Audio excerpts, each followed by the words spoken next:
अस्सलामु अलैकुम वरहमतुल्लाहि वबरकातुह। अल्हम्दुलिल्लाहि रब्बिल आलमीन वस्सलातु वस्सलामु अला सय्यिदिल अंबियाइ वल मुरसलीन व अला आलिहि व अस्हाबिहि अजमाइन व मन तबिअहुम बि इहसानिन इला यौमिद्दीन। अम्मा बाद। क़ाल अल्लाहु तबारक व तआला फ़िल क़ुरआनिल मजीद वल फ़ुरक़ानिल हमीद। अऊज़ु बिल्लाहि मिनश शैतानिर रजीम। बिस्मिल्लाहिर रहमानिर रहीम। इज़हबू बिक़मीसी हाज़ा फ़अल्क़ूहु अला वजहि अबी यअति बसीरा। वक़ाल तआला फ़ी मक़ामिन आख़र कुल्लमा दख़ल अलैहा ज़करिय्यल मिहराब वजद इंदहा रिज़्क़ा क़ाल या मरियम अन्ना लकी हाज़ा क़ालत हुवा मिन इंदिल्लाह वक़ाल हुनालिक दआ ज़करिया रब्बह। सदक़ल्लाहुल अज़ीम।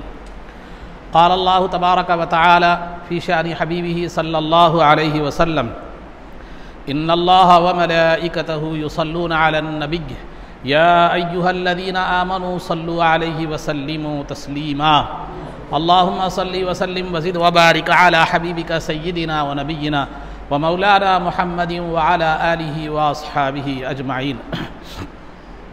अज़ीज़ान मोहतरम, इससे क़ब्ल अक़ायद के हवाले से आप हज़रात के सामने जो कदम चूमना शिर्क कहा जाता है, तो हाथ चूमने और क़दम चूमने के हवाले से बातें बयान की गई थी और उसमें किन चीज़ों से एहतियात करनी चाहिए वो भी बात बयान की गई थी। अब रहा आज जो है तबर्रुक के हवाले से बात बयान की जाती है। वैसे आम अहले सुन्नत के पास तबर्रुक जो है ना जायज़ है, लेकिन बाद हज़रात जो है ना बुज़ुर्गों के तबर्रुक को जो है ना मंदिर के प्रसाद से भी जो है ना ताबीर करते हैं और उसको शिर्क से ताबीर करते हैं। तो लिहाजा इस मुनासबत से बेहतर और मुनासिब यह समझा गया कि अक़ायद के हवाले से तबर्रुक की बात आपके सामने रखी जाए। अज़ीज़ान मोहतरम, तबर्रुक बरकत से है और बरकत के माने बढ़ना, ज़्यादा होना और किसी चीज़ में खैर का पैदा हो जाना, ये बरकत है। किसी भी चीज़ में इजाफ़ा हो जाना, और इजाफ़ा ज़ाहिरी भी हो सकता है, एक की जगह दो की जगह तीन भी हो सकते हैं, या इजाफ़ा मानवी भी हो सकता है कि उस चीज़ की भलाई क्या हो जाए, ज़्यादा हो जाए। चीज़ तो उतनी ही रहे लेकिन भलाई क्या हो जाए, ज़्यादा जो है ना हो जाए। मिसाल के तौर पर अगर आपके रिस्क में बरकत हुई तो हो सकता है कि तनख्वाह 10,000 से 15,000 हो जाए, ये भी एक बरकत की सूरत है। या बरकत की एक सूरत यह है कि वही 10,000 में अल्लाह इतनी बरकत दे के जो है ना आपकी ज़िंदगी बड़े आराम से चल रही हो और घर में सुकून हो, बच्चे बीमार नहीं हो रहे, बीवी बीमार नहीं हो रही, अखराजात तकमील पा रहे हैं, और फिर वो रिस्क जो है ना आपके लिए इबादत में मुआविन और मददगार साबित हो रहा हो, ये भी एक बरकत की सूरत है। तो बहरहाल तबर्रुक बरकत से है और तबर्रुक कहते हैं कि अल्लाह के किसी मकबूल बंदे से या उससे वाबस्ता चीज़ से बरकत हासिल करना, यह तबर्रुक कहलाता है। अल्लाह के किसी मकबूल बंदे की ज़ात से, खा ज़िंदगी में हो या ज़िंदगी के बाद हो, अल्लाह के किसी मकबूल बंदे की ज़ात से और ज़िंदगी में हो या ज़िंदगी के बाद हो, या उससे ताल्लुक़ रखने वाली, निस्बत रखने वाली किसी चीज़ से बरकत हासिल करना, यह तबर्रुक कहलाता है। यह तबर्रुक कहलाता है। देखिए, जब बंदा अल्लाह रब्बुल इज़्ज़त का मुक़र्रब बन जाता है, उसका मकबूल बन जाता है, तो खुद हदीस क़ुदसी है, बुखारी की हदीस है कि हदीस क़ुदसी है कि हदीस क़ुदसी का मतलब कलाम अल्लाह का, ज़ुबान रसूलुल्लाह सल्लल्लाहु अलैहि वसल्लम की, कि बंदा जब जो है ना फ़राइज़ और फ़राइज़ के साथ साथ नवाफिल की कसरत से मेरा क़ुर्ब हासिल करता है, तो मैं उसके हाथ बन जाता हूँ जिससे वो पकड़ता है, मैं उसके पैर बन जाता हूँ जिससे वो चलता है, और जो है ना मैं उसकी आँख बन जाता हूँ जिससे वो देखता है, मैं उसके जो है ना कान बन जाता हूँ जिससे वो सुनता है। तो जब बंदा अल्लाह का क़ुर्ब हासिल करता है तो अल्लाह रब्बुल इज़्ज़त की जो है ना तजल्लियात का वो मरकज़ बन जाता है। हदीस क़ुदसी है, इसका तो इनकार नहीं किया जा सकता, हदीस ज़ईफ़ भी नहीं कह सकते। तो अल्लाह, इसके दो मफ़हूम ये हदीस के बयान किया जाए। अल्लाह हाथ बन जाता है, पैर बन जाता है, आँख बन जाता है, कान बन जाता है, का मतलब क्या है? एक मतलब तो ये है कि कुदरत इलाही के जलवों का वो क्या हो जाता है, मरकज़ बन जाता है। अल्लाह की कुदरत और उसकी ताकत उसके अंदर क्या हो जाती है, शामिल हाल क्या हो जाती है, हो जाती है। नतीजा ये होता है कि हम दीवार के पीछे नहीं देख सकते मगर वो अर्श इलाही को देख लेता है। ये फ़र्क होता है। हम यहाँ वो यहाँ रहकर अर्श इलाही को देख सकता है, लेकिन हम सिवाय आसमान से आगे नहीं देख सकते। हम दीवार के आगे नहीं देख सकते मगर वो दुनिया के कोने को भी क्या कर सकता है, देख सकता है। एक कुव्वत के माना है। दूसरा ये है कि अल्लाह के हाथ पैर आँख कान बन जाने का मतलब ये है कि वो कभी अल्लाह रब्बुल इज़्ज़त की मर्ज़ी के ख़िलाफ़ कोई काम नहीं करता। मर्ज़ी के ख़िलाफ़ क्या है, कोई काम जो है ना नहीं करता। तो बहरहाल जब बंदा तक़वा तहारत अक़ीदा सहीहा के ज़रिए से अल्लाह का मुक़र्रब बन जाता है तो अल्लाह की तजल्लियात और उसकी कुदरत की तजल्लियात का क्या हो जाता है, वो मरकज़ बन जाता है और वो ज़ात साहिब बरकत हो जाती है, साहिब खैर हो जाती है और फिर वो अल्लाह रब्बुल इज़्ज़त की रहमत का मुस्तहिक़ बन जाता है। चुनांचे खुद अल्लाह ताला फरमाता है इन्ना रहमतल्लाहि क़रीबुम मिनल मुहसिनीन, कि अल्लाह रब्बुल इज़्ज़त की रहमत नेक बंदों के क़रीब होती है। तो वो अल्लाह की रहमत का मरकज़ भी हो जाता है, उसकी कुदरत का मज़हर भी हो जाता है, उसकी तजल्लियात का मज़हर भी बन जाता है और मुक़ाम क़ुर्ब उसे नसीब हो जाता है, मुक़ाम क़ुर्ब नसीब हो जाता है। मिसाल के तौर पर अगर मैं आपको एक बात समझाने के लिए बिला बग़ैर किसी कंपैरिजन के, बग़ैर किसी तशबीह के, मैं समझाने के लिए आपको एक बात बताता चलो। अगर एक चीज़ को आप आग में रख देते हैं, आग में एक लोहा है, लोहे को अगर आप थोड़ी देर आग की सोहबत में रख देते हैं तो लोहा आग तो नहीं बनता मगर आग की तरह बन जाता है। और अगर एक चीज़ को फ्रिज में आप रख देते हैं तो वो चीज़ तो जो है ना बर्फ़ नहीं बन जाती, लेकिन बर्फ़ की खुसूसियात उसके अंदर पाई जाती है। तो जो बंदा जब अल्लाह का कुर्ब हासिल कर लेता है, अल्लाह की बारगाह का मुक़र्रब बन जाता है तो नऊज़ बिल्लाह वो खुदा तो नहीं बन जाता, लेकिन वो खुदा के कमालात और उसकी रहमत का जो है ना वो मरकज़ बन जाता है। और जब वो खुदा की रहमत का मरकज़ और उसकी बरकत का मरकज़ बन जाता है तो वो ज़ात मामूली ज़ात नहीं होती बल्कि वो साहिब बरकत होती है। वो जिस मकाम पर होता है वो मकाम रहमतों वाला होता है। उससे जो चीज़ वाबस्ता हो जाती है वो चीज़ जो है ना बरकत वाली हो जाती है, वो चीज़ बरकत वाली हो जाती है। और उससे जो चीज़ मंसूब हो जाती है वो अपनी हम जिन्स चीज़ों से मुमताज़ हो जाती है। उसके कपड़े आम कपड़ों की तरह नहीं होते, उसके जूते आम जूतों की तरह नहीं होते। आप बोलो जूता उड़ता क्या, देखो ख्वाजा मोइनुद्दीन चिश्ती रहमतुल्लाह अलैह का जूता गया था, उड़ा था। आप बोलो आपका जूता उड़ता क्या, क्यों? जूते को आपसे निस्बत हो गई तो उसके अंदर कमाल नहीं, अल्लाह के वली से निस्बत हो गई तो उड़ने की सलाहियत पैदा हो गई। तो अजीज़ान मोहतरम, बतलाना ये मकसूद है कि जब अल्लाह रब्बुल इज़्ज़त के किसी मकबूल बंदे से चीज़ें वाबस्ता हो जाती है तो वो चीज़ें अपनी हम जिन्स अपनी जैसी चीज़ों में मुमताज़ हो जाती है। उनके अंदर खैर और बरकत आ जाती है, उनके अंदर बेहतरी आ जाती है और उनके अंदर जो है ना बरकत आ जाती है। जब उनके अंदर बरकत आ जाए, हम ये नहीं कहते कि वो उनकी बरकत ज़ाती है, बल्कि वो उनकी बरकत जो है ना अल्लाह की अता करदा ही है और अल्लाह ने वो बुजुर्ग के सोहबत से जो है ना वो बरकत उसकी अंडा डाल दी है और हम वो सोहबत जो बरकत अल्लाह ने जो डाली है उससे हम इस्तेफादा कर रहे हैं। इसी का नाम तबर्रुक है, इसी का नाम क्या है, तबर्रुक है। हम ये नहीं कहते कि वो चीज़ में जो बरकत है वो उसकी ज़ाती है, नहीं, वो नहीं कहते, बल्कि बरकत देने वाला, खैर पैदा करने वाला हर चीज़ अल्लाह रब्बुल इज़्ज़त ही है। जिस तरह अल्लाह ने दवा में शिफा रखी है, दुआ में जो है ना शिफा रखी है, इसी तरह जब किसी चीज़ से मंसूब कोई चीज़ हो जाती है तो वो जो है ना उसके अंदर बरकत हासिल हो जाती है। बताइए क्या मस्जिद, और वो भी मस्जिद भी ज़मीन का एक हिस्सा है, वो रोड भी ज़मीन का एक हिस्सा है, लेकिन यहाँ की बरकत का मामला अलग है, वहाँ की बरकत का मामला अलग है। यहाँ रहमत इलाही का नुज़ूल होता है, वहाँ जो है ना रहमत इलाही का नुज़ूल नहीं होता। इसी वजह से आपको हुक्म दिया गया है कि मस्जिद में जब दाखिल हो तो ये दुआ पढ़े, अल्लाहुम्मा अफ्तह ली अबवाब रहमतिक, ऐ अल्लाह मेरे लिए अपनी रहमत के दरवाजे खोल दे। दाखिल होते वक्त पढ़ना है क्योंकि ये रहमत का मुकाम है, और निकलते वक्त पढ़ना है अल्लाहुम्मा इन्नी अस्अलुका मिन फज़लिका व रहमतिक, ऐ अल्लाह मैं तेरा फजल यानी तेरा रिस्क तलाश करता हूँ, क्योंकि बाजार रिस्क तलाश करने का मुकाम है। तो अलगर्ज़ अज़ीज़ान मोहतरम, बतलाना ये मकसूद है, बतलाना ये मकसूद है कि जो है ना हर चीज़, ये मस्जिद को कोई काम नहीं, यही मिट्टी है, यही दीवार है, यही है, ये किसी जो है ना कोई इसको कहीं से ख़ास तौर पर इसमें ना कोई जमजम का पानी मिला हुआ है, ना कहीं ख़ास जगह से मिट्टी लाई गई है, बस वही ईंट है, वही दीवार है, वही पत्थर है, लेकिन इसको इबादत से निस्बत हासिल है, इसको इबादत नमाज के लिए इसको मुतय्यन किया गया। तो सातों ज़मीन नीचे तक मस्जिद है, सातों आसमानों तक मस्जिद है, इसको नमाज से निस्बत हो गई।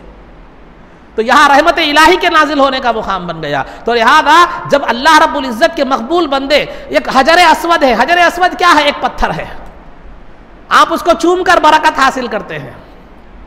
मुकाम इब्राहिम क्या है, वो भी एक पत्थर है, नबी के खदमों से उसको निस्बत हो गई, वो बड़ा साहिब बरकत हो गया। और 2 रकात वत्तखिज़ू मिन मकाम इब्राहिम मुसल्ला, उम्रा करने वाले और हाजी के लिए लाजिम है कि 2 रकात नमाज वाजिब है मुकाम इब्राहिम के पास पढ़ना। रुकने यमानी क्या है? रुकने यमानी भी एक पत्थर ही तो है। तो लिहाजा तवाफ करने वाले के लिए जरूरी है कि मुमकिन हो सके ये रुकने यमानी को छूना मुमकिन हो सके तो छू कर उसको छूवे। आबे ज़मज़म क्या है? नबी की ख़ुतबों से निस्बत रखने वाली एक चीज़ है, वो भी साहिब बरकत है, दुनिया के आम पानियों की तरह उसका मामला नहीं है, बल्कि ताज़ीमन उसको खड़े होकर पीना है। तो बतलाना ये मकसूद है अजीज़ान मोहतरम, जब पत्थर तबर्रुक बन सकता है और जब जो है ना पानी तबर्रुक बन सकता है और जब हर चीज़ जो है ना तबर्रुक बन सकती है, तो फिर ये मामूली बेजान चीज़ें तबर्रुक बन सकती है। तो फिर अल्लाह रब्बुल इज़्ज़त के बंदे जो मकबूल बंदे हैं, खा वो अम्बिया हो, शुहदा हो, सालिहीन हो, औलिया अल्लाह हो, उनसे निस्बत रखने वाली चीज़ अगर जो है ना तबर्रुक ना बने तो फिर ये अकल में आने वाली बात भी नहीं है। तो अगर तबर्रुक शिर्क है, किसी चीज़ से बरकत हासिल करना शिर्क है, तो फिर हाजर अस्वद से भी हासिल करना शिर्क है, मुकाम इब्राहिम से भी हासिल करना शिर्क है, रुकन यमानी से भी बरकत हासिल करना शिर्क है, आब ज़मज़म से बरकत हासिल करना भी नहीं। वो तो शरीयत में इजाज़त दी, बोले तो जब शिर्क है तो शरीयत में इजाज़त दो तो भी शिर्क है, नहीं दो तो भी शिर्क है। अगर किसी चीज़ के अंदर शिर्क पाया जाता है तो पहले तो शरीयत उसका हुक्म नहीं देती, अगर दी तो फिर वो जो है ना वो चीज़ जो है ना वो तौहीद शरीयत हुक्म नहीं देती, शिर्क नहीं है तभी तो हुक्म देती है, क्योंकि शिर्क की तालीम शरीयत क्या होती है? नहीं देती है। तो मालूम यह हुआ कि किसी भी चीज़ में जो उसकी खैर बरकत होती है वो उसकी ज़ाती नहीं होती, अल्लाह की दी हुई होती है, और अल्लाह उससे वाबस्ता, उससे जो है ना वो उसको उस बरकत हासिल करने की हमें इजाज़त देता है। आइए, ये तो तमहीदी बातें थी, मैं कुछ ज़रूरी बातें आपके सामने बताता हूँ। 2-4 मिसालें कुरान की आयतों से मैं आपके सामने दूंगा, 2-4 बातें, ज़्यादा नहीं, बड़ी इसके अंदर बड़ी तफसीलात है, बड़ी तफसीलात है। जो है ना हज़रत यूसुफ़ अलैहिस्सलाम, याकूब अलैहिस्सलाम के फ़र्जंद यूसुफ़ अलैहिस्सलाम है। यूसुफ़ अलैहिस्सलाम के याकूब अलैहिस्सलाम यूसुफ़ अलैहिस्सलाम को बहुत ज़्यादा चाहते थे, तो जो है ना भाइयों ने हसद की और उनको ले जाकर एक कुएं में डाल दिया यूसुफ़ अलैहिस्सलाम। बाक़िया तफसील है, मैं मुख्तसरन आ रहा हूँ। फिर रास्ते से जाने वालों ने आपको कुएं से निकाला, ले जाकर बेच दिया मिस्र के बाज़ार में, और एक वक्त ऐसा आया कि आप अजीज़ मिस्र जो है ना मिस्र के बादशाह बन गए। और बनने के बाद हुआ है कि भाई जब आए, जब याकूब अलैहिस्सलाम का पता चला कि इधर याकूब अलैहिस्सलाम जो है ना रो रो के बेटे की जुदाई में रो रो के बीनाई चलेगी, आंखों की रोशनी चलेगी।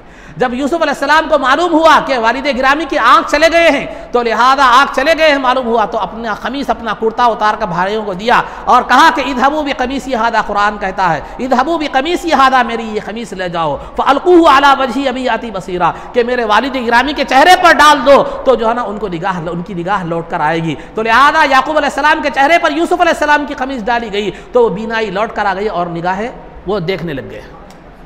तो फिर ये कपड़ा क्या था? ये कपड़ा क्या था? ये कपड़ा यूसुफ अलैहिस्सलाम से निस्बत रखने वाली एक चीज थी, ये यूसुफ अलैहिस्सलाम से निस्बत रखने वाली एक चीज थी। तो अल्लाह के नबी की जो है ना, अल्लाह के नबी की जात से जो चीज निस्बत रखती है उसमें यह तासीर होती है कि बीनाई को दूर कर दे, नाबीना को बीना बना दे, अंधे को जो है ना देखने वाला बना दे। और दूर की बात बताऊं मैं आपको, और दूर की बात, ये तो एक सारी निस्बत थी, इससे और दूर की बात मैं आपको बतलाऊं। जंग तबूक का मौका है, सियासता में हदीस मौजूद है कि जंग तबूक का मौका है, सरकार दो आलम सल्लल्लाहु अलैहि वसल्लम जा रहे हैं, कौम समूद की बस्तियों पर से गुजर हुआ। कौम समूद की जिस पर अल्लाह का अजाब आया था, उस कौम की बस्तियों पर से गुजर हुआ। तो सरकार दो आलम सल्लल्लाहु अलैहि वसल्लम ने हुक्म दिया कि देखो यहाँ से जल्द जल्द गुजर जाओ। खुद सरकार ने अपने चेहरे को ढाक लिया और जो है ना जल्द जल्द इस्तिग़फ़ार पढ़ते हुए वहाँ गुजर गए, और सहाबा को हुक्म दिया कि यहाँ जो है ना तुमने यहाँ अगर इस कौम के कुओं से अगर पानी लिया है तो पानी फेंक दो, आटा गूंदा है उस पानी से तो भी आटा मत खाओ, जानवरों को खिला दो। हाँ, एक जो है ना कुएं से तुम पानी ले सकते हो, वो कुआं है जो सालेह अलैहिस्सलाम की ऊँटनी ने पानी पिया था। सालेह अलैहिस्सलाम की ऊँटनी ने पाया था। ये कुर्ते का ताल्लुक आपकी जात से था, लेकिन ऊँटनी का ताल्लुक तो नहीं था आपकी जात, दूर से था, जात से तो ताल्लुक था मगर दूर से था। तो नबी से वाबस्ता एक जानवर अगर पानी पीता है तो वो पानी में जो है ना खैर व बरकत और शिफा हो जाती है, तो वो पानी बरकत वाला बन जाता है। सरकार ने दूसरे पानियों से सख्ती से मना फरमा दिया, पानी फेंक देने का हुक्म दिया गया, बल्कि आटा भी गूंद लिया है तो वो आटा जानवरों को खिलाने का हुक्म दिया, इतनी सख्ती से हुक्म दिया। मगर सालेह अलैहिस्सलाम की ऊँटनी ने जिस जो है ना कुएं से पानी पिया था, वो पानी लेने का हुक्म दिया, क्योंकि वो दीगर कुओं में जो अजाब के असरात हैं, जो बला के असरात हैं, वो नबी की ऊँटनी के पानी पीने की बरकत से वो असरात खत्म हुए हैं। तो ये तबर्रुक का असर है कि उससे बरकत, उससे बलाएं और असरात भी दूर हो जाते हैं। बलाए और असरात भी क्या हो जाते हैं, दूर हो जाते हैं। ये एक मिसाल यूसा अलैहिस्सलाम की ऊँटनी की हुई। ऐसे 20 मिसालें आपको मिलेगी। मैं आपको ज़्यादा तफसील में नहीं ले जा रहा हूँ। ये तो नबी की बात थी, अम्बिया की बात थी, अम्बिया की बात थी।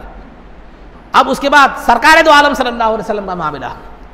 शिफा शरीफ एक किताब है जिसमें काजी इयाज रहमतुल्लाह तआला अलैह रिवायत दखल फरमाते हैं कि अब्दुल्ला इब्ने उमर रजी अल्लाह तआला अन्हुमा, सहाबी रसूल अब्दुल्ला इब्ने उमर रजी अल्लाह तआला अन्हुमा, सरकार दो आलम सल्लल्लाहु अलैहि वसल्लम मेंबर पर जिस मुकाम पर बैठते थे वो मुकाम को ऐसा पोंछ कर, ऐसा हाथ फेर कर उसको अपने चेहरे पर मल लिया करते थे, क्योंकि सरकार दो आलम सल्लल्लाहु अलैहि वसल्लम के बैठने की बरकत से वहाँ जो है ना वो बरकत वहाँ हासिल हो जाए, क्योंकि जो है ना सय्यद आलम सल्लल्लाहु अलैहि वसल्लम वहाँ तशरीफ फरमा थे। उस मेंबर को सरकार की ज़ात से निस्बत थी, तो लिहाजा आप क्या करते थे, वहाँ पर हाथ फेर कर मैल लिया करते थे। ये अब्दुल्ला इब्न उमर रजी अल्लाह तआला अन्हु। और आगे बढ़ता चलो कि जो है ना अस्मा बिनते अबू बकर सिद्दीक रजी अल्लाह तआला अन्हु, अबू बकर सिद्दीक रजी अल्लाह तआला की साहिबजादी बीबी आयशा रजी अल्लाह तआला अन्हा की बहन थी। वो क्या करती थी, उनके पास सरकार दो आलम सल्लल्लाहु अलैहि वसल्लम का एक जुब्बा मुबारक था, जुब्बा मुबारक था। तो जो है ना रख ली थी वो जुब्बा मुबारक। ये भी मिशकात की रिवायत है कि जुब्बा मुबारक को रख ली थी कि सरकार दो आलम सल्लल्लाहु अलैहि वसल्लम के विसाल के बाद भी अगर कोई बीमार हो जाता तो पानी में वो जुब्बा डुबाती और पानी पिला दिया करती थी, शिफा नसीब हो जाया करती थी।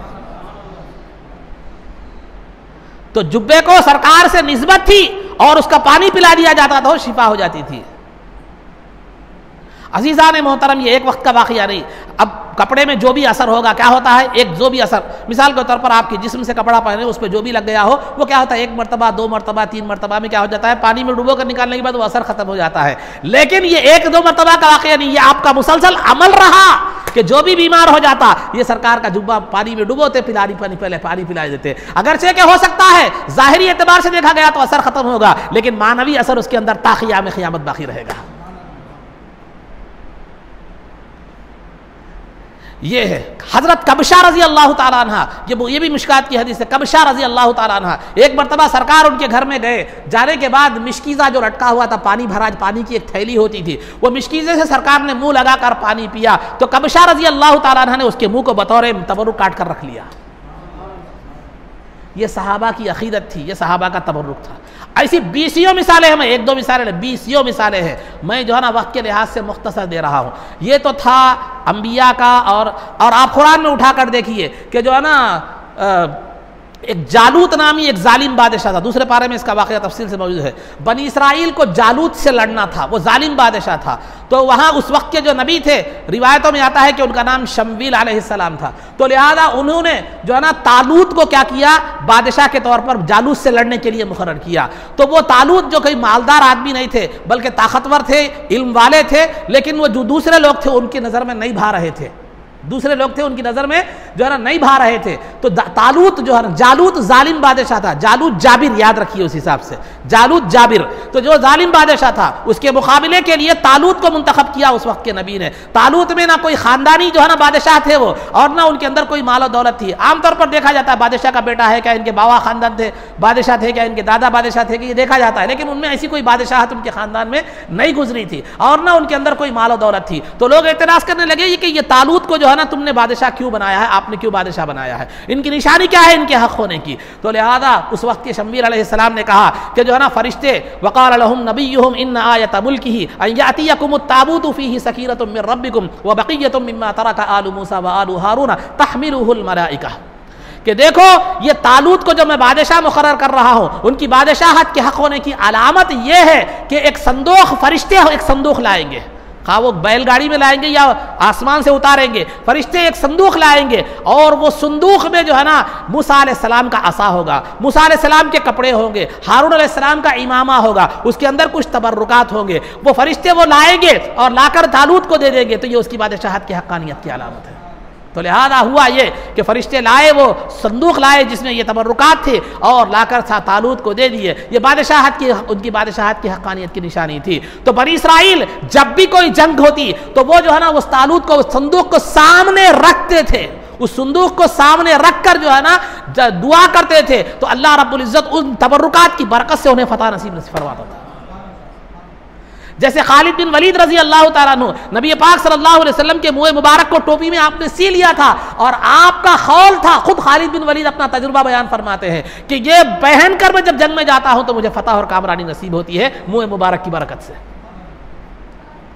तो अजीज़ान मोहतरम, ये तबरुकात के मामलात थे। ये खैर ये अम्बिया का मामला था, अम्बिया का मामला था। लेकिन आइए औलिया की बात बताता चलो कि जो है ना, औलिया की बात बताता चलो कि बीबी मरियम अलैहिस्सलाम ये अल्लाह की वलिया थी, क्योंकि औरत नबी नहीं हो सकती, औरत नबी नहीं हो सकती, ये शरीयत का कानून है। ये अल्लाह की वलिया थी। जब ये पैदा हुई तो जो है ना इनकी परवरिश का मामला पेश आया। तो परवरिश का मामला पेश आया तो हर कोई वहाँ पर जो है ना बैतुल मुक़द्दस के जो खादिमीन थे, हर कोई आपको जो है ना आपको परवरिश करने की ख्वाहिश रखता था। तो खुरा डाला गया, खलम पानी में डाले गए, जिनका कलम तीरेगा वो जो है ना पानी में वही क्या करेंगे, इनकी परवरिश करेंगे। तो लिहाजा कलम डाले गए, ज़करिया अलैहिस्सलाम का जो है ना कलम तीरा, गालिबन आप रिश्ते में खालू थे, तो कलम तीरने के बाद ज़करिया अलैहिस्सलाम को आपकी परवरिश का हिस्सा मिल गया। किसको? मरियम अलैहिस्सलाम।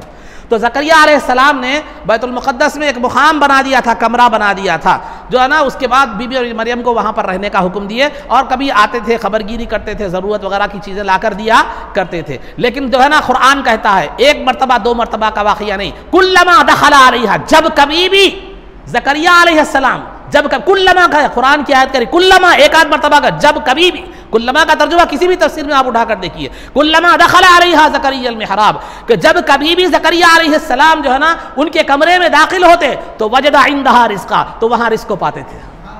और रिज़्क़ भी कैसा? बेमौसमी रिज़्क़, बेमौसमी फल वहाँ पर होते थे। तो पूछते अन्ना लकी हादा, ये तुम कहाँ से लाई ये रिज़्क़, तुम ये रिज़्क़ तुम्हें कहाँ से आया? तो क़ालत हुआ मिन इंदिल्लाह, वो जो है ना अल्लाह के पास से आता है। तो ज़करिया अलैहिस्सलाम को एक उम्र तक औलाद नहीं हुई थी, तकरीबन 80 साल वैसे गुजर गए थे, औलाद नहीं हुई थी। हुनालिका दआ ज़करिया रब्बह, कि वहाँ खड़े होकर ज़करिया अलैहिस्सलाम ने दुआ की तो फरिश्तों ने औलाद की बशारत दी। तो अल्लाह वाले जहाँ होते हैं वहाँ खैर व बरकत का नुज़ूल होता है, वहाँ दुआएं मकबूल होती हैं, वो मुकाम भी मुतबर्रिक हो जाता है। कि आपने सूरह कहफ नहीं पढ़ा कि खिज़र अलैहिस्सलाम ये अल्लाह के वली थे, उनकी निशानी क्या थी? मूसा अलैहिस्सलाम को कहा गया था कि मछली तोशे में बना कर ले जाओ, जहां मछली जिंदा हो जाए वहां खिज़र का मुलाकात हो जाएगी। तो औलिया अल्लाह के जो मुकामात होते हैं वो मुकामात जिंदगी देने वाले मुकामात होते हैं, दुआओं की मकबूलियत के मुकामात होते हैं, वहां अल्लाह की रहमतों का नुज़ूल होता है। तो जब जिस मुकाम पर अल्लाह की रहमत का नुज़ूल हो, क्या वो चीज़ में खैर व बरकत पैदा नहीं हो सकती? कुरान कहता है इन्ना रहमतल्लाहि करीबुम मिनल मुहसिनीन, यकीनन अल्लाह ताला जो है ना अल्लाह की रहमत मुहसिनीन के करीब होती है। हदीस कुदसी कहती है कि मैं उन बुजुर्गों, जो बंदा मेरा मुकर्रब हो जाता है, मैं उसके हाथ बन जाता हूँ जिससे वो पकड़ता है, उसके पैर बन जाता हूँ जिससे वो चलता है, उसकी आंख बन जाता हूँ जिसको वो देखता है, उसके कान बन जाता हूँ जिससे वो सुनता है। तो फिर इनसे वाबस्ता चीज़ें अगर तबर्रुक बने ना बने तो फिर और क्या चीज़ें आप तबर्रुक का मफहूम और कहाँ रखते हैं आप? तो ये चंद मिसालें, हजर अस्वद, मुकाम इब्राहिम, रुकन यमानी, ये चंद चीज़ें, बाब ज़मज़म, ये चंद चीज़ों की मैंने जो है ना मिसाल दी। तो बहरहाल खुलासे गुफ्तगू ये है कि अल्लाह का कोई मकबूल बंदा हो तो वह बंदा भी साहिब बरकत होता है, उसका कदम जहाँ पड़ता है वो बरकत वाली हो जाती है। चुनांचे नबी पाक सल्लल्लाहु अलैहि वसल्लम के ज़माने में एक जमात आई, आकर कही कि इस्लाम ले आए, आकर कहे कि या रसूल अल्लाह सल्लल्लाहु अलैहि वसल्लम जो है ना हमारे मुकाम पर हम सब मुसलमान हो चुके हैं, अब एक यहूदी इबादत गाह है, हम वहाँ पर क्या करना चाहते हैं? मस्जिद बनाना चाहते हैं, क्योंकि वो लोग मुसलमान हो चुके थे, अब वो यहूदी इबादत गाह की ज़रूरत नहीं थी। तो सरकार ने फरमाया एक पानी, सरकार आप जो है ना कुछ, जब ये पेशकश की तो सरकार ने पानी मंगाया, पानी मुँह में लेकर पानी में कुल्ली की और कुल्ली करके कहा कि जाओ उस मुकाम पर छिड़को, छिड़क मस्जिद की तामीर कर दो, मस्जिद की तामीर कर दो। क्यों छिड़कने? क्या शरीयत के मसले के हिसाब से देखा जाए, अगर किसी मुकाम पर यहूद किसी बस्ती में गैर मुस्लिम हो और वह सब के सब मुसलमान हो जाए और अपनी गैर मुस्लिम इबादत गाह को ख़त्म करके मस्जिद बनाना चाहते हैं अपनी मर्जी से, तो शरीयत कोई और प्रोसेस की नहीं, जाके नीयत से उस ज़मीन पर बना सकते हैं, मस्जिद बना सकते हैं। शरीयत का ये मसला वाज़ेह है, शरीयत का ये मसला वाज़ेह है। फिर वो लोग क्यों किए, आकर ये क्यों किए कि हमें जो है ना कुछ बताइए? तो सरकार ने भी क्यों नहीं कहा कि जाओ मस्जिद बना लो, काफ़ी है, नहीं, बल्कि पानी को कुल्ली करके पानी दे दिया, जाओ उस पानी को छिड़को। क्यों? ताकि वहाँ पर जो कुफ्र और ज़लालत की जो असरात हैं वो मुबारक मुँह की सरकार दो आलम सल्लल्लाहु अलैहि वसल्लम के दहने मुबारक से निकले हुए पानी के ज़रिए से वो असरात क्या हो जाए? ख़त्म हो जाए। जिस तरह ज़ुबान मुबारक से दिल में कुफ्र छटकर, ज़लालत छटकर ईमान से दिल मुनव्वर होता था, उस दहने मुबारक से निकलने वाला पानी अगर ज़मीन पर गिर जाए तो कुफ्र के असरात ख़त्म हो जाते हैं। तो लिहाजा ये बरकत के आसार होते हैं। तो अल्लाह रब्बुल इज़्ज़त का जो मकबूल बंदा होता है तो अल्लाह रब्बुल इज़्ज़त के बारगाह में वो भी साहिब बरकत हो जाता है, और वो जिंदा भी रहे तो साहिब बरकत है, ज़िंदगी के बाद भी वो साहिब बरकत है, और क्योंकि अल्लाह की रहमत उसके करीब होती है और उससे वाबस्ता हर चीज़ भी जो है ना काबिल बरकत होती है, बशर्ते के वो हकीकत में अल्लाह वाला हो। हर कसो नाकस नहीं, ये बात जहन में रखें। हर रंगीन जुब्बे वाला शमले वाले को देखकर आप जो है ना तबर्रुक बना दे रहे उसके लिबास को, तो फिर जो है ना ये ज़रूरी नहीं है। सामने वाली शख्सियत भी वैसी होना चाहिए, ईमान हो, तकवा हो, तहारत हो, अल्लाह वाला हो, यकीनन वो अल्लाह का मुकर्रब हो तो फिर ये तबर्रुक है। वरना फिर उसके अगर वो मुकर्रब नहीं है, दुनिया परस्त है, लेकिन अल्लाह वालों का लिबास पहना हुआ है और उसको आप तबर्रुक समझ रहे, तो ये जो है ना तबर्रुक नहीं बल्कि ज़लालत है।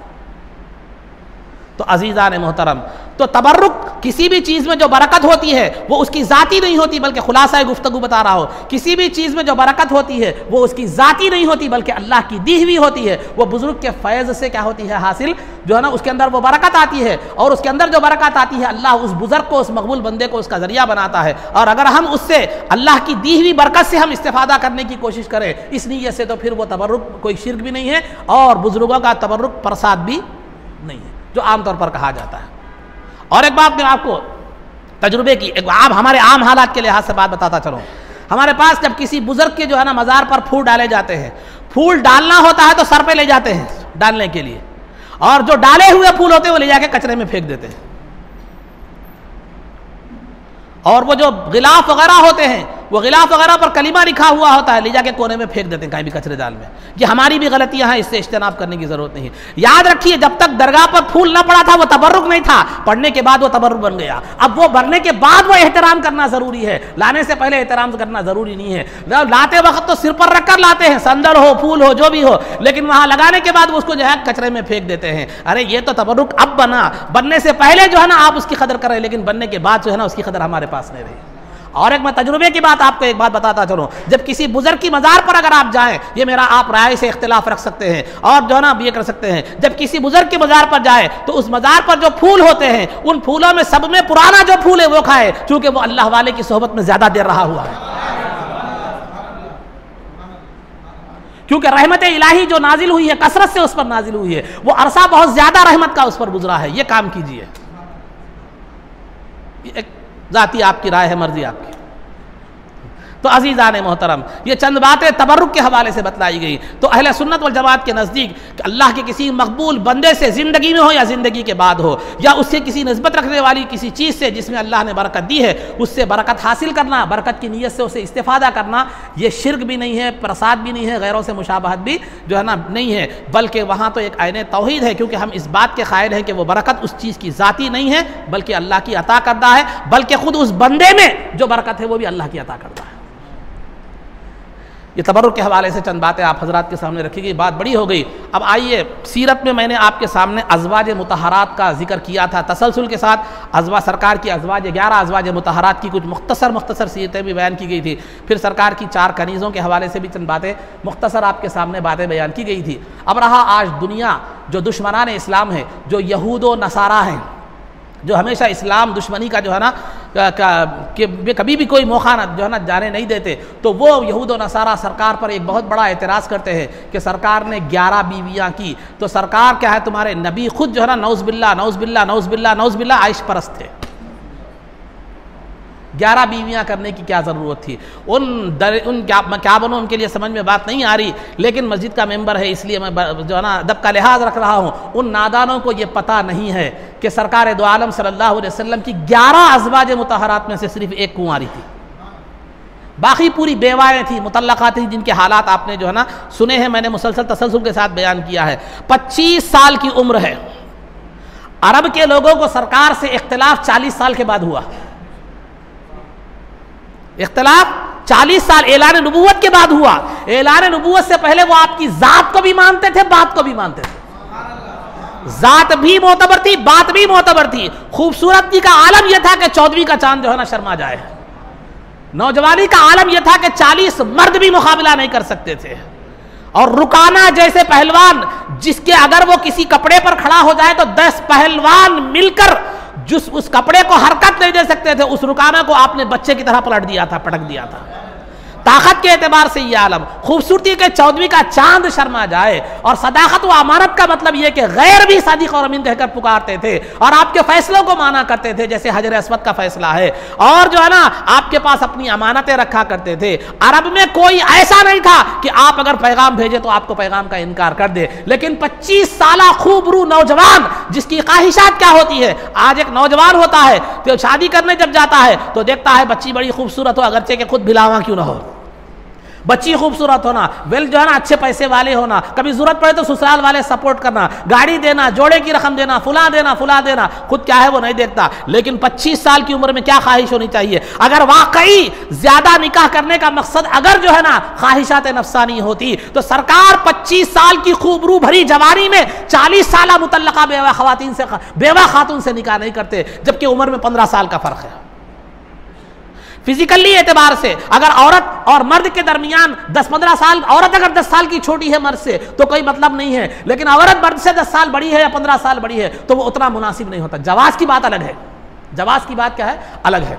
तो अजीज़ान मोहतरम, बतलाना यह मकसूद है कि अगर वाकई नफसानियत के लिए शादी होती तो सबसे पहला निकाह कुंवारी लड़की से सरकार फरमाते, लेकिन आपने एक बेवा मुतल्लका से, जो बेवा से जो है ना आपने निकाह फरमाया जो उम्र में आपसे बड़ी थी। फिर आइए दूसरा निकाह का है, बीबी सौदा से फरमाया, जो बीबी सौदा बड़ी भी थी और खूबसूरती के एतबार से भी उतनी आला नहीं थी,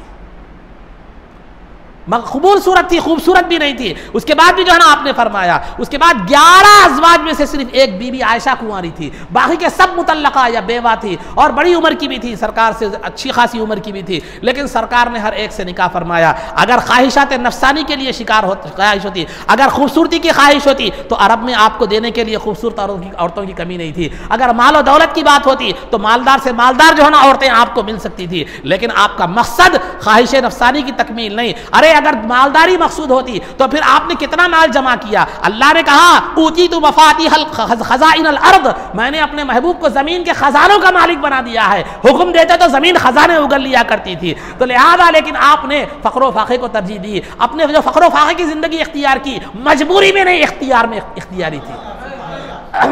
अगर कोई ये कहता है कि सरकार का फख्र फाखा तंगदस्ती मजबूरी की बुनियाद पर था तो ईमान से खारिज हो जाएगा, गुमराह हो जाएगा। सरकार का फख्र फाखा इख्तियारी था, सरकार दुआ भी करते थे, अल्लाहुम्मा जअलनी मिस्कीनन वहशुरनी फी ज़ुमरतिल मसाकीन, अल्लाह मुझे जो है ना मिस्कीन बना और कल क़ियामत के दिन मिस्कीनों के ज़ुमरे में मुझे उठा। तो अजीज़ान मोहतरम, माल और दौलत के लिए करना होता, अगर खूबसूरत लड़की मकसूद होती तो अरब में एक इशारे पर लड़कियां खूबसूरत से खूबसूरत तैयार थी। माल और दौलत की बात होती तो एक हुक्म पर माल और दौलत कदमों में ढेर हो जाता था, लेकिन सरकार ने अपनी ख्वाहिश नफसानी के लिए, दुनिया के लिए नहीं किया। अगर वैसा होता तो फिर शादी के बाद जिंदगी में कई कई दिन तक चूल्हा नहीं जलता था। एक मरतबा बीबी आयशा के पास एक खातून आई, खातून बच्चों को लेकर आई, भूखी हुई, कुछ दीजिए, मेरे बच्चे भूखे हैं, मैं भूखी हूं, कुछ दीजिए। तो उस वक्त बीबी आयशा के पास क्या था? एक खजूर था, एक खजूर था।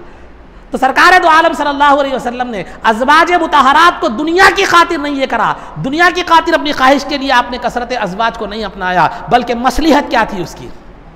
मसलिहत क्या थी? मसलिहत क्या थी? तो अजीज़ान मोहतरम, एक तो इंसानियत और हमदर्दी थी, एक तो इंसानियत और हमदर्दी थी, बेसहारा खवातीन को सहारा देना मकसूद था। दूसरी अहम तरीन वजह यह है, दूसरी अहम तरीन जो है ना वजह यह है कि सरकार दो आलम सल्लल्लाहु अलैहि वसल्लम उम्मत के लिए नमूना है। लक़द कान लकुम फ़ी रसूलिल्लाहि उस्वतुन हसना, कि सरकार दो आलम सल्लल्लाहु अलैहि वसल्लम उम्मत के लिए नमूना है। तो सरकार की जिंदगी जिस तरह बहैसियत ताजिर नमूना है, बहैसियत इमाम नमूना है, बहैसियत शौहर भी नमूना है, बहैसियत शौहर भी जो है ना नमूना है। तो लिहाजा सरकार दो आलम सल्लल्लाहु अलैहि वसल्लम की अज़वाज मुतहरात में कोई बेवा थी, कोई मुतल्लका थी, कोई कुंवारी थी, कोई खूबसूरत थी, कोई जो है ना कोई खूबसूरत थी, कोई कबूल सूरत थी, कोई सख्त मिजाज थी, कोई तेज मिजाज थी, कोई नरम मिजाज थी, हर एक मुख्तलिफ मिजाज रखने वाले थे। तो सरकार दो आलम सल्लल्लाहु अलैहि वसल्लम ने 11 अज़वाज मुतहरात से निकाह करके बतला दिया कि देखो ऐ मुसलमानों, अगर तुम्हारी बीवी खूबसूरत है तो तुम्हें उसके साथ कैसे रहना है सरकार सरकार की जिंदगी में नमूना देखो। अगर तुम्हारी बीवी कबूल सूरत है तो उसके साथ कैसे जिंदगी गुजारना है सरकार की जिंदगी में नमूना देखो। अगर तुम्हारी बीवी जो है ना तेज जुबान है तो फिर तुम्हें सरकार की जिंदगी में नमूना देखो कि उसके साथ कैसी जिंदगी गुजारना है। तो लिहाजा ये मेरा ज़ौक़ कहता है कि सरकार दो आलम सल्लल्लाहु अलैहि वसल्लम की इज़्दिवाजी जिंदगी जो है ना ये उम्मत के लिए नमूना है। और आपने 11 औरतों से निकाह फरमाया और 11 मैं ये 11 से ज्यादा और मिजाज रखने वाली नहीं होती। अगर 15 का मिजाज रखने वाली होती तो सरकार 15 से निकाह करते ताकि वो 4 के लिए भी नमूना बन जाए।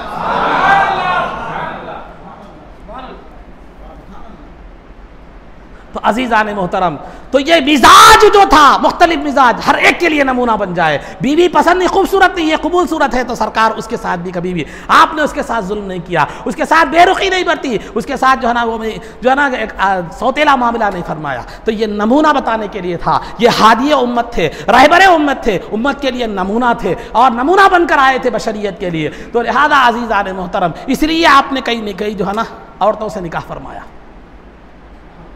कई औरतों से निकाह फरमाया। ये एक दूसरी बात। और तीसरी बात जो थी, जो सरकार ने कई निकाह फरमाए। इंसान की ज़िंदगी 2 तरह की होती है, एक बाहर की ज़िंदगी, एक घर की ज़िंदगी। मेरी और आपकी भी सब है। बाहर मेरे को भी आप पहचानते देखते मैं क्या हूँ, या यहाँ खिताबत करता हूँ या इमामत करता हूँ, ऐसे है वैसे है, जो भी कोई अच्छा बोल रहे कोई बुरा बोल रहे, बहरहाल अपना अपना मुशाहदा है। मेरे उस्ताद मोहतरम फरमाते थे मौलाना सैयद शाह ताहिर रज़वी रहमतुल्लाह तआला अलैह, क्या क्या बताऊं तुझे, क्या क्या नज़र आता है जिसकी नज़र जैसी वैसा नज़र आता है। तो बहरहाल अजीज़ान मोहतरम, ज़ाहिरी ज़िंदगी इंसान की जो है वो सबके सामने आया होती है, अक्सर हिस्सा थोड़ा ना बहुत, लेकिन घरेलू ज़िंदगी इंसान के हर के सामने नहीं होती। और हकीकत में इंसान घर में खुल कर आता है, घर में खुल कर आता है, घर में खुलकर आता है। तो लिहाजा हकीकत मालूम होती कि उसका मिजाज कैसा है, उन कैसी तबीयत का है, क्या है। घर में बाहर मैं शरीफ बन के अमामा शेरवानी पहन के शरीफ दिखता हूँ, लेकिन घर में हमारे अहलिया जानते हैं कि मुसाफ कितनी वानी महज हो। समझ रहे बात को आप। तो लिहाजा इंसान की जिंदगी के 2 पहलू होते हैं, एक ज़ाहिरी पहलू और दूसरा जो है ना बातिनी पहलू। ज़ाहिरी पहलू तो सब जानते हैं, लेकिन बातिनी पहलू जो है ना अहलिया से ज़्यादा कोई नहीं जानते। इसी वजह से अरबी में एक मुहावरा है, साहिबुल बैती अदरा माफी है, कि घर वाला घर की बात को ज़्यादा जानता है। उर्दू में भी कहते हैं कि घर का भेदी घर ढाए बोलते, समझे। तो लिहाजा अज़ीज़ान मोहतरम, सरकार दो आलम सल्लल्लाहु अलैहि वसल्लम की ज़ाहिरी ज़िंदगी तो सहाबा इकराम जानते थे, लेकिन बातिनी ज़िंदगी, घरेलू ज़िंदगी कैसी थी, घरेलू जिंदगी जो है ना कैसी थी। सरकार तन्हाई में अज़वाज के साथ कैसे रहते थे, आपकी इबादत क्या थे, आपकी मशगूलियात क्या थी, अज़वाज मुतहरात के साथ आपका सुलूक क्या था, आप घर के कामकाज करते थे भी या नहीं करते थे भी, या प्लेट जो है ना बर्तन धो के बर्तन भी है ना ये नहीं करते थे, घर के अंदर आपके मामलात क्या थे, वो मामलात बताने के लिए बीवी से ज़्यादा कोई बेहतर नहीं था। और एक आध बीवी बताती तो उतनी बात नहीं होती थी, 11 बीवियां जब बता दे सरकार के मामूलात को तो फिर ये बात और ज्यादा मजबूत हो जाएगी, क्योंकि एक की बात अलग होती है, 11 की बात अलग होती है। तो लिहाजा सरकार दो आलम सल्लल्लाहु अलैहि वसल्लम का जो घरेलू जिंदगी का जो पहलू है, 11 अज़वाज मुतहरात की जुबानी से पूरे वसूक और मुस्तनद तौर पर उम्मत के सामने आया, ताकि वो भी हमारे लिए नमूना बन जाए। ये वजह थी सरकार दो आलम सल्लल्लाहु अलैहि वसल्लम की जो है 11 अज़वाज मुतहरात करने की। और एक चौथी बात मैं आपके सामने बतला रहा हूं कि औरतों के बाज़ मसाइल ऐसे होते हैं जो सिर्फ औरतें ही बता सकती हैं, औरतें ही खुलकर औरतों के सामने ही बोल सकते हैं।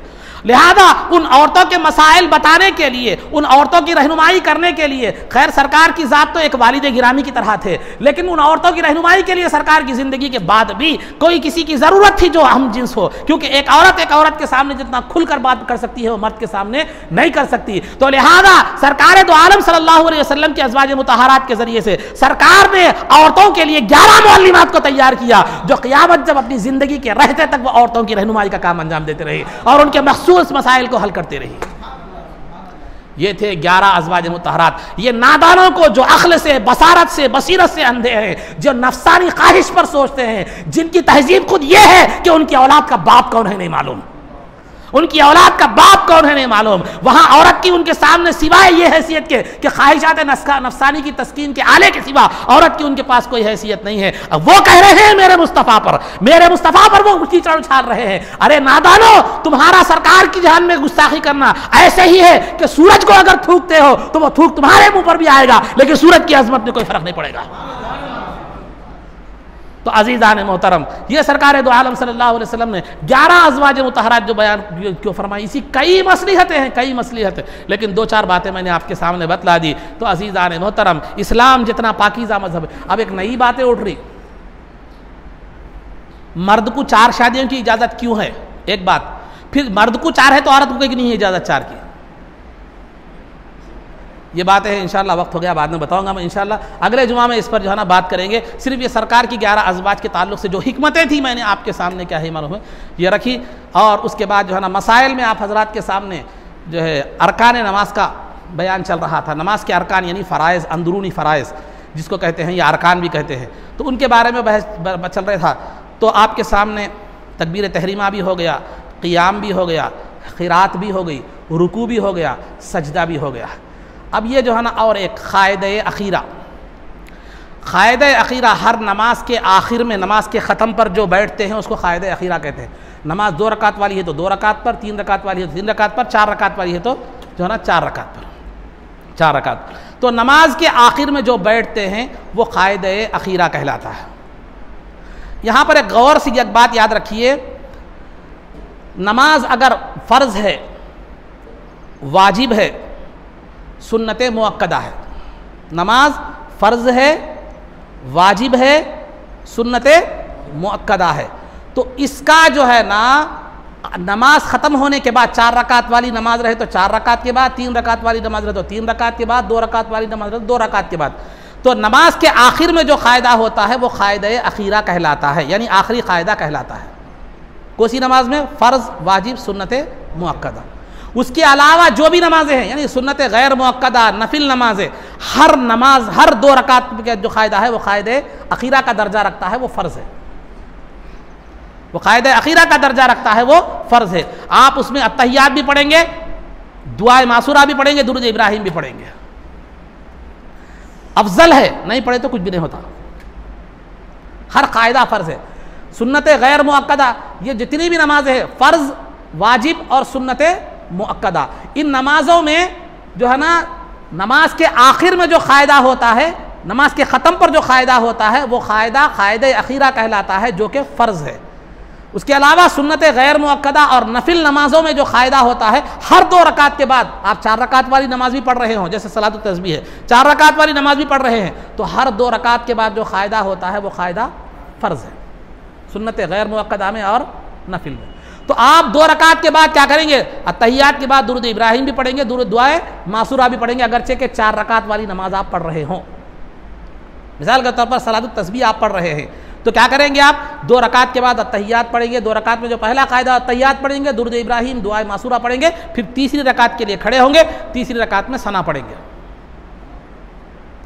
सना पढ़ेंगे, औज़ुबिल्लाह बिस्मिल्लाह पढ़ेंगे, फिर जैसे सूरह फातिहा ज़म्मे सूरा पढ़ेंगे। ये अफजल है। नहीं, आप 2 रकात के बाद सिर्फ अत्तहियात पढ़कर उठ गए, तीसरी रकात में अगर आप सना भी नहीं पढ़े तो कुछ भी नहीं होता, नमाज हो जाती है। अफजल ये है। समझ में आ गई बात? तो फ़र्ज़, वाजिब और सुन्नत मुअक्कदा में नमाज के ख़त्म पर जो क़ायदा होता है वो क़ायदे अखीरा कहलाता है, वो फ़र्ज़ है। सुन्नत गैर मुअक्कदा और नफिल नमाज़ों में जो है क़ायदा, जो क़ायदा हो हर 2 रकात के बाद जो क़ायदा होता है वो क़ायदा फ़र्ज़ होता है, खा नमाज 2 रकात की हो या 4 रकात की। और आखिरी क़ायदे में कितनी देर बैठना फ़र्ज़ है, तशहुद पढ़ने की मिक़दार में बैठना फ़र्ज़ है। तशहुद पढ़ना फ़र्ज़ नहीं है, उतनी देर बैठना क्या है, ये फ़र्ज़ है। अब्दुहु व रसूलुहु, जहाँ तक तशहुद ख़त्म, तशहुद का मतलब अब्दुहु व रसूलुहु तक जो है ना, वहाँ तक उतनी देर पढ़ने, अत्तहियात से लेकर वहाँ तक उतनी दूर पढ़ने, उतना पढ़ने तक क़ायदे में बैठना, आखिरी क़ायदे में, फ़र्ज़, वाजिब और सुन्नत मुअक्कदा के आखिरी क़ायदे में, और सुन्नत गैर मुअक्कदा और नफिल नमाज के हर 2 रकात वाले क़ायदे में उतनी देर बैठना क्या है, फ़र्ज़ है। तशहुद पढ़ना वाजिब है, उससे ज़्यादा बैठना सुन्नत है।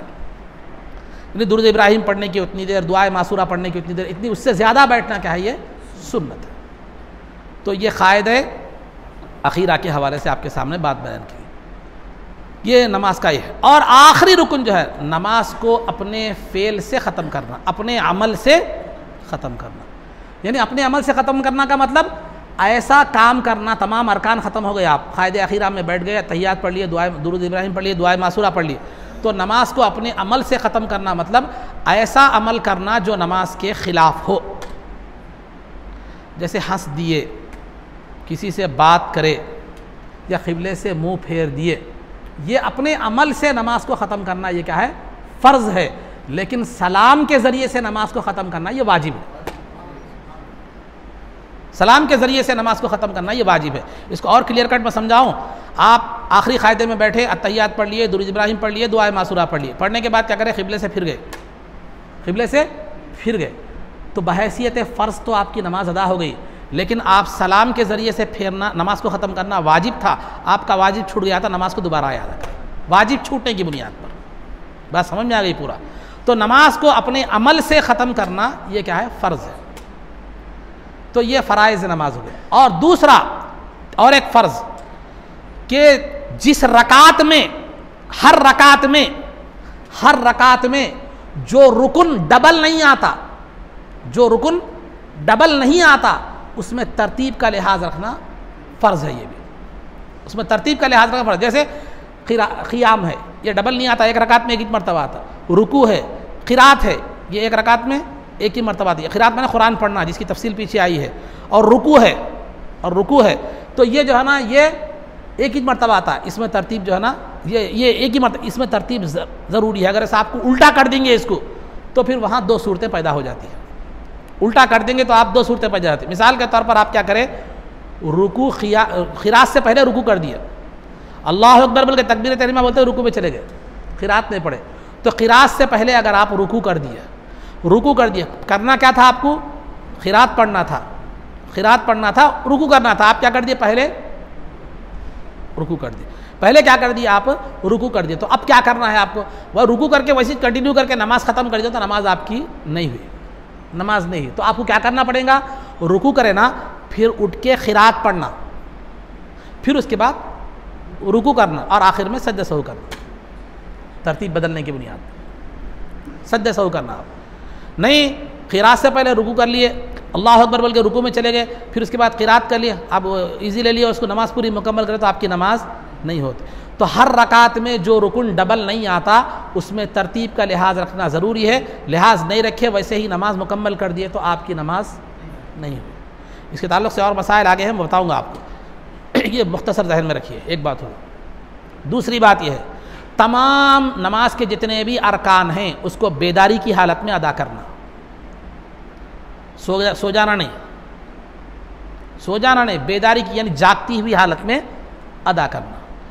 अगर आप नमाज में सो गए, रुकू में सो गए होंगे, सज्दे में सो गए होंगे, क़ियाम में सो गए होंगे, नमाज में अगर आप सो गए तो या तो आप तन्हा नमाज पढ़ रहे होंगे या तो इमाम के पीछे नमाज पढ़ रहे होंगे। दो सूरतें हैं, नमाज में अगर आप सो गए तो या तो तन्हा नमाज पढ़ रहे होंगे या तो इमाम के पीछे नमाज। पहले तन्हा का देख लीजिए, नमाज में आप सो गए, मिसाल के तौर पर रुकू में सो गए, नींद लग गई समझे, तो लेकिन आपके आज़ा में पकड़ अभी बाकी है, यानी जो हैअत में रुकू में थे वैसे ही है, ढीले नहीं पड़ गए, आ गए आज़ा आपके ढीले, आज़ा ढीले पड़ जाए तो मखाज जो होती है आपके जो है ना, बैतुल खला का जो मुकाम होता है उसमें पकड़ ख़त्म हो जाती है। उसमें पकड़ ख़त्म हो गई तो हवा निकलने के, खारिज होने का इम्कान पैदा होता है, वुज़ू टूटने का इम्कान पैदा होता है। तो आप रुकू में सो गए या सजदे में सो गए, लेकिन आज़ा में पकड़ बाकी है, जैसे है वैसी छे, ये हाथ ऐसा ढीले नहीं पड़ गए और ये पेट लग जाके रान को नहीं लग गया, बिल्कुल ढीले नहीं पड़े, आज़ा में पकड़ है आपके, मगर सो गए हैं, तो फिर उस सूरत में आपकी नमाज नहीं टूटी, आपकी नमाज नहीं टूटी। आज़ा में ढीलापन आ गया तो नमाज टूट गई, आज़ा में ढीलापन नहीं आना, जो है ना, नमाज टूट गई। तो लिहाजा आज़ा में पकड़ बाकी है, रुकू में सो गए थे, सो गए, नींद लेके उठ गए, उठते क्या है, नींद होशियार हो गई, आज़ा में पकड़ थी, अभी रुकू में सो गए थे या सज्दे में सो गए थे, आज़ा में पकड़ थी, नींद होशियार हो गई। नींद होशियार होने के बाद फिर वो रुकू और सज्दा फिर करना वो तो उठ के करना नहीं, बल्कि रुकू के उतनी देर क्या करना, आप कम से कम एक तस्बीह की मकदार में क्या करना, रुके, बेदार होने के बाद रुके रहना, रुकू में हो या सज्दे में हो, रुके रहना। उसके बाद तन्हा नमाज का बता रहा हूँ, आखिर में क्या करना, सज्दे सहू कर लेना, तन्हा नमाज का बता रहा हूँ, आखिर में सज्दे सहू कर लेना। वो रुकू को फिर करना, या सज्दे में सो गए तो सज्दे को फिर करना, नमाज को कंटिन्यू करना। ये कब है, जबकि आज़ा में पकड़ हो, पकड़ नहीं है तो नमाज गई। ये आप तन्हा पढ़ रहे थे, अगर आप जो है ना इमाम के पीछे ऐसा हो गया, इमाम के पीछे आप रुकू में थे, नींद लग गई, आज़ा ढीले पड़ गए तो नमाज ही टूट जाएंगी। अगर आज़ा में पकड़ है, आप रुकू में, इमाम साहब चले गए आगे, आप पहली रकात के रुकू में थे, नींद लग गई फजर में, इमाम साहब दूसरी रकात में चले गए, वहाँ आगे निकल गए, तो आपको क्या करना है उस सूरत में? पहले बेदार होते ही पहले वो रुकू करना पहली रकात का, उसके बाद सज्दे करना, फिर उसके बाद जो है ना बाकी जाके कंटिन्यू करते हुए जाके इमाम साहब से मिलना, कंटिन्यू करते हुए जाकर इमाम साहब से मिलना। इमाम साहब सलाम भी फेर दिए तो आप कंटिन्यू उसको करते रहना, उसमें खिरात करने की ज़रूरत नहीं है आपको। दुआएं वगैरह तस्बीहात क्या कर सकते हैं आप? पढ़ सकते हैं, पढ़ सकते नहीं, पढ़ना है तो ये इमाम के पीछे भी कंटिन्यू करना, मगर वहाँ सज्दे सहू की ज़रूरत आपको नहीं है, क्योंकि इमाम के पीछे सज्दे सहू की ज़रूरत नहीं होती। तो फ़राइज़ नमाज में से और दो जो आज में जो फ़र्ज़ बताया वो क्या है? क़ायदे अखीरा, नमाज को अपने अमल से ख़त्म करना, और नमाज हर रकात में जो रुकन डबल नहीं आता उसमें तरतीब का लिहाज रखना, और जो है ना दूसरा क्या है? बेदारी की हालत में तमाम अरकान अदा करना। एक रुकन में गड़बड़ हो गए तो ये मसला है, अगर कोई आदमी पूरी रकात ही सो जाए, क़ियाम में ठहरा था, चौरा पूरी रकात ख़त्म हो गई, पूरी रकात के उतनी देर पूरा सो के अदा करा, नींद में उंगली में अदा करा, क़ियाम भी नींद में अदा करा, रुकू भी नींद में अदा करा, सद्दे भी पढ़ लिया उसी नींद में, तो नमाज ही उसकी नहीं हुई। ये एक रुकन का मसला है जो इमाम के पीछे, इमाम के अलावा आप तन्हा या इमाम के पीछे पड़े तो जैसा पहला जो मसला बताया हूँ वो मसला क्या है? एक रुकन में सोने की सूरत में है। अगर कई रुकन नींद में अदा कर दिए, ऊँग में अदा कर दिया, आप खिरात भी हो रही, रुकू भी हो रहा, सद्दा भी हो रहा, पूरी नमाज ख़त्म हो गई, एक रकात अगर मुकम्मल नींद में या ऊँग में हो जाती है तो फिर आपकी नमाज सही नहीं, क्योंकि वहाँ एक रकात में कई रुकन होते हैं, आपके कई रुकन नींद में क्या हो गए हैं? अदा हो गए। तो ये चंद बातें जो है ना मसाइल के हवाले से, तो आपके फ़राइज़ नमाज का बयान, जो अरकान नमाज भी कहते हैं, फ़राइज़ नमाज भी कहते हैं, अंदरूनी फ़राइज़ भी इसका नाम है, ख़त्म हो गया। वो क्या था? तकबीर तहरीमा, क़ियाम, ख़िरात, रुकू, सजदा, क़ायदे अखीरा, और तरतीब, जो रुकन हर रकात में एक मरतबा आता है उसमें तरतीब, और फिर जो है ना नींद बेदारी की हालत में अदा करना और नमाज को अपने फ़ेल से ख़त्म करना। ये जो है ना आपके फ़राइज़ नमाज थे। इंशाअल्लाह फिर दीगर मसाइल का तज़किरा आगे किया जाएगा। अल्लाह रब्बुल इज़्ज़त से जो कुछ भी कहा गया उस पर अमल की तौफ़ीक़ अता फ़रमा, इज़्ज़त व आफ़ियत की ज़िंदगी दे और ईमान पर हमारा ख़ातिमा फ़रमा, रसूल पाक सल्लल्लाहु अलैहि वसल्लम के क़दमों में हमारा हश्र फ़रमा, आपकी शफ़ाअत उज़्मा से हमको बहरवर फ़रमा, आपके दस्त मुबारक से जामे कौसर पीना नसीब फ़रमा, जन्नत में आपकी ग़ुलामी मइयत और इफ़ाक़त नसीब फ़रमा। सल्लल्लाहु तआला वसल्लम अला खैरि ख़ल्क़िही सय्यिदिना मुहम्मदिन व आलिहि व सहबिही अजमईन बिरहमतिका या अरहमर राहिमीन वल्हम्दुलिल्लाहि रब्बिल आलमीन।